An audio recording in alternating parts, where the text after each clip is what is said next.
Welcome to Managing Student Records.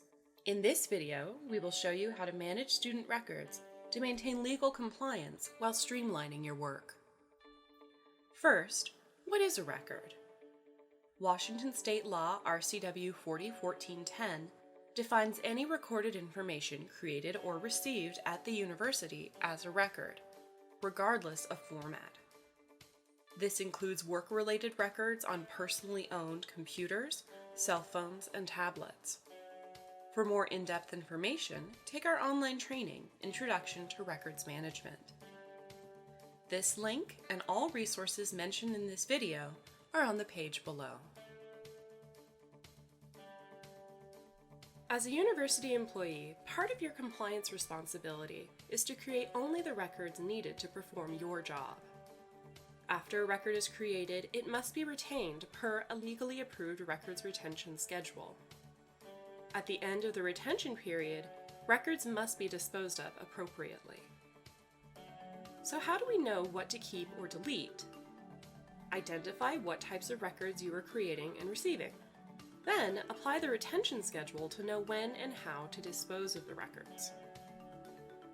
When you identify a record, the first step is determining whether a record is transitory or substantive. Transitory records should be deleted as soon as they have outlived their usefulness. Substantive records contain evidence of official university actions, decisions, approvals, or transactions and must be retained. Retention periods can be found on the UW General Records Retention Schedule. First, let's look at some examples of transitory records. Pay special attention to drafts and working documents, and anything you print off a database. Most people don't realize drafts can be deleted as soon as a final version is completed, or that the paper version of an electronic record is a duplicate. Check out the UW General Schedule section listing transitory records. As much as 80% of emails are transitory because most of the information conveyed is readily available. Meeting invitations, thank you notes, and newsletters are all transitory. But emails with attachments are different. Often the attachment is the valuable part of the email. The content of the attachment may be substantive, whereas the actual email is transitory. Save the attachment into a shared drive or SharePoint, then delete the email. Take our training, University Email Best Practices, to learn more. Now, let's look at some examples of substantive records. Identify the substantive records you work with and manage them in folders until the records have met their legally approved retention. The retention periods for substantive records can be found on the UW General Records Retention Schedule. Now let's all take a deep breath and keep in mind that there are many student records that you may not need to manage.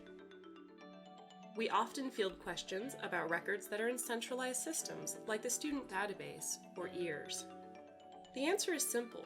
Because the records are already in the system, any paper or electronic records produced from those systems are duplicates and should be disposed of as soon as your reference purpose has been served.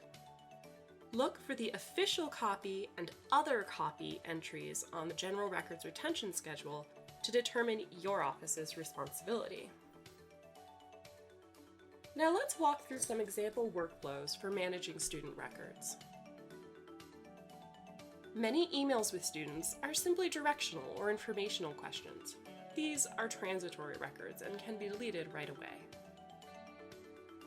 Substantive records include information unique to a single student, such as personalized academic advice. Regardless of format, make sure these interactions are saved where your colleagues can access them as needed for the full retention period. Specifically, advisors' files document academic progress, outline the path to graduation, and are more transactional in nature. The retention for advisors' files is 1 year after last contact with a student or graduation. Store petitions and waivers in folders and subfolders to manage them more easily. Keep the retention period in mind when creating your folder structure. Notice that these are 6-year records, so don't mix them in with your 1-year records. Create and label your folders by student name, add the date of graduation or last contact when it is known. A student folder documents the complete academic history of the student, including any petitions, waivers, scholarships, and other special cases. Student folders must be retained for 6 years after graduation or last contact. For former students, consider creating a Tickler file for past cohorts. Tickler files are separate from student folders and can also take the form of a spreadsheet that captures basic information about students useful for writing reference letters. Tickler files can be deleted or shredded as soon as their reference purpose has been served. Don't keep reference letters forever. Each year, create a new folder for your reference letters, then delete after 1 year. We'd like to say a few quick words about EARS. You don't need to keep an outside copy of anything you enter into EARS. When using EARS, consider the sensitivity of the information you're sharing. Be brief and factual, and use general language rather than detailing specifics. Don't interpret or add personal comments. Use the student's words. Subject to FERPA, EARS notes should only be read by those with a legitimate need to access student information. Access the EARS Notes Guidelines document for more information. Manage grade appeals, grievances, and complaints in folders by student name or issue, then label with the year resolved.